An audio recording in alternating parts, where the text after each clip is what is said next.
اگر یہ تینوں چیزیں مستحکم ہیں تو پھر یہ کہنا آسان ہوگا کہ ہمارا ملک اپنے باشندوں کے لیے سب سے اچھی جگہ ہے. لیکن اگر ان تینوں یا تینوں میں سے کسی ایک پر بھی کمپرومائز ہو جائے، دھیان کیجئے گا، اگر ان تینوں یا تینوں میں سے کسی ایک چیز پر کمپرومائز ہو جائے تو پھر ہمارے لیے یہ کہنا ہرگز آسان نہیں ہوگا. اس کو پرکھنے کے لیے ہمیں جمہوریت کے 4 ستونوں، مقننہ یعنی کیا کہنا چاہیے مقننہ کو، لیجسلیچر، انتظامیہ، ایڈمنسٹریشن، عدلیہ یعنی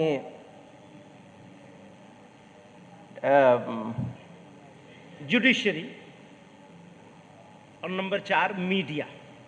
اس کا جائزہ لینا ہوگا. ان 4 چیزوں کا ہم کو جائزہ لینا ہے. لیجسلیچر کا، ایڈمنسٹریشن کا، جوڈیشری کا اور میڈیا کا. آگے چلیے. انصاف کی حکمرانی. کسی بھی مہذب سماج کے لیے عدل و انصاف سب سے بڑا معیار ہے. عدل و انصاف کے بغیر بڑی سے بڑی ریاست اور بڑے سے بڑا ملک باقی نہیں رہ سکتا. ہر حکمراں کا اولی فرض اپنی رعایا کو انصاف مہیا کرانا ہے. ملک میں امن و امان کا قیام اور جرائم سے پاک معاشرے کی تشکیل انصاف کے بغیر نہیں ہو سکتی. ہمارے ملک و سماج کی یہ ایک تلخ حقیقت ہے کہ نہ صرف ہم ظالموں، قاتلوں اور لٹیروں کو قرار واقعی سزا دینے میں ناکام ہیں، بلکہ بے قصور افراد کو جان بوجھ کر گرفتار کیا جاتا ہے اور پھر ان کو طویل المدت قید میں رکھا جاتا ہے، اور 20 سال گزرنے کے بعد عدالت ان کو رہا کر دیتی ہے.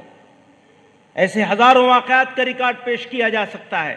اسی کے مد نظر جمعیت علماء ہند نے بے قصور افراد کی رہائی اور ان کے مقدمات کی پیروی کے لیے ایک مستقل شعبہ قائم کیا ہے، جس کے ذریعے نچلی عدالتوں سے لے کر سپریم کورٹ تک ہم ہزاروں افراد کے مقدمات لڑ رہے ہیں. یہی ہماری تقدیر میں رہ گیا ہے.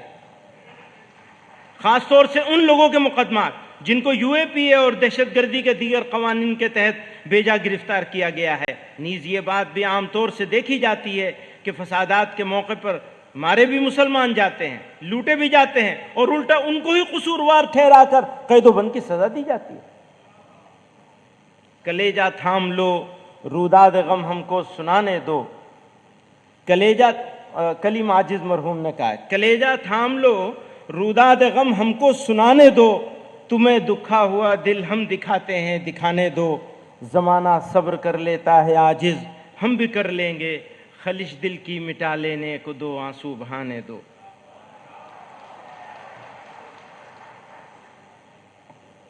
محترم حضرات،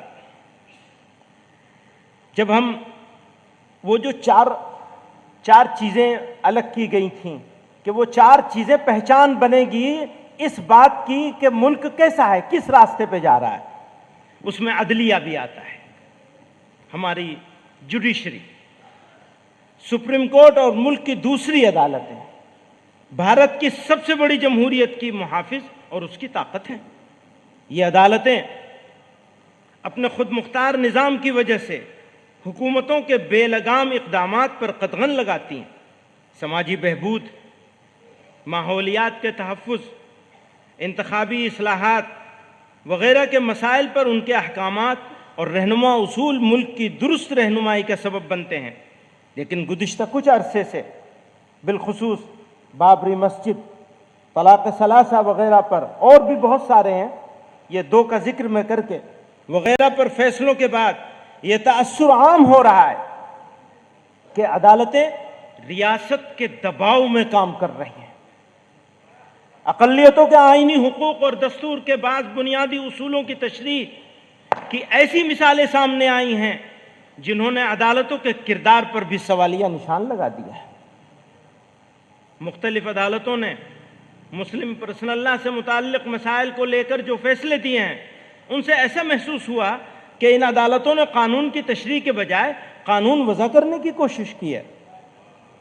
حال میں دیے گئے درج ذیل فیصلے اس کی اہم نظیر ہیں.